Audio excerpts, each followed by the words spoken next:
Also in the street plan of Washington, you find pentagrams. So here we have two pentagrams in the street plan of Washington. The top one points into the Capitol building, and the one at the bottom points into the White House. This is a political building, so we're told. In fact, it's a temple to a secret society, built by the Freemasons to a specific design, Congress, the Congress building. Where did it get its name from? Capitol Hill, from a sacred place of the Roman Brotherhood going way back called Capitoline Hill. And when Madeleine Albright, high priestess of this brotherhood, became Secretary of State, and she went across on her first overseas visit to Europe, she actually went to Rome and made an official visit, what for her would have been a pilgrimage to Capitoline Hill in Rome, and that's where we get Capitol Hill from. This is George Washington. In the last century, they decided they didn't have a decent statue of George, so instead of getting an American to produce one, they ordered it from Italy, from Florence.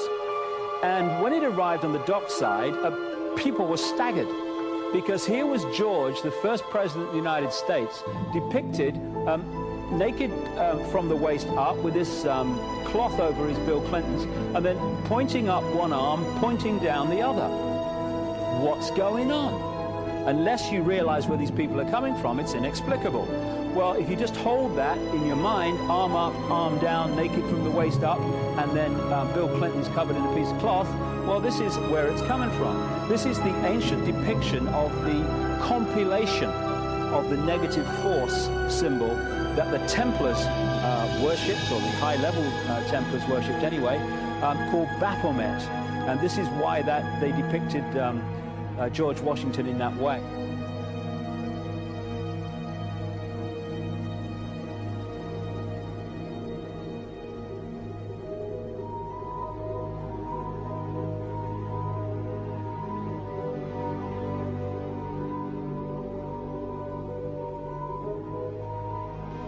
What has come to light is that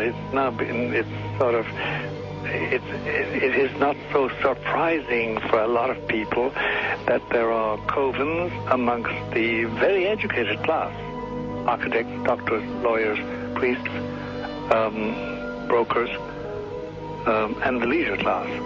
These are people who have made pacts with the devil. That's right. It's really the best, the more accurate way of describing it would be that they have indulged themselves in the worship of the goat, of the prince, of the serpent, of Satan, of Lucifer, and they lead perfectly normal lives. They're jewel merchants. They travel. They're prominent in their own way, but they do have this indulgence. Father, here's a part of that I can never understand. That has never made sense to me, and that is, if somebody were to make a pact with the devil, then obviously the implication is if the devil is there to make a pact with them, to make a deal, to make their life, their short mortal life on earth, pleasurable, with money or women or travel, or more interesting, whatever it is they want. Yes. Then they are aware of the presence of the devil, and they are obviously aware then of the presence of God as well, and they nevertheless make a conscious, stupid, short-term, blind choice to take what they can get in this lifetime. And to embrace one, you must embrace the other. It's not like it's some wishy-washy person. I know you do.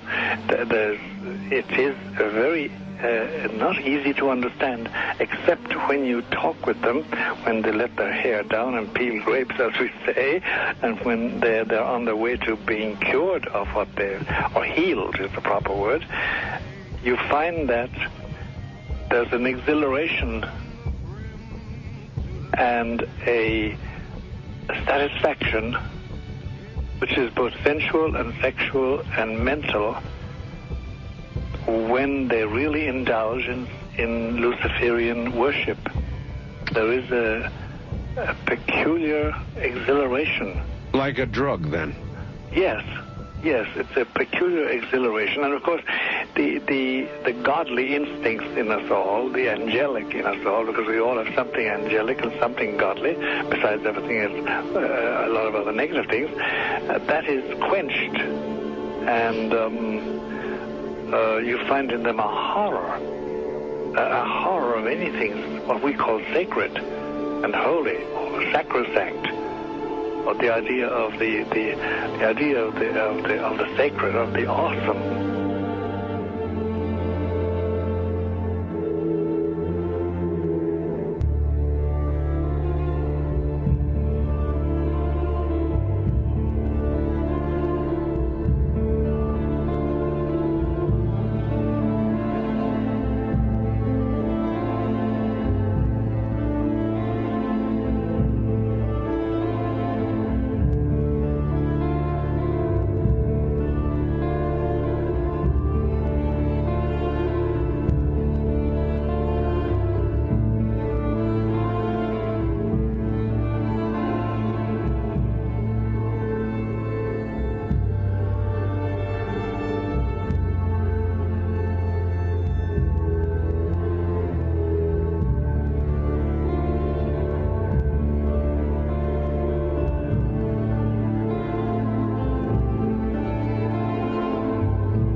How in the world did you ever get involved in praying to demon spirits?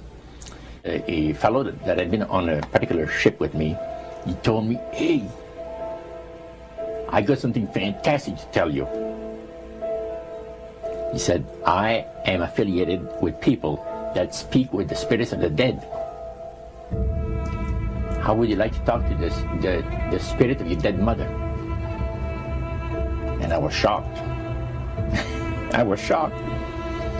He said, "You wouldn't be afraid of talking to the spirit of your dead mother, would you?"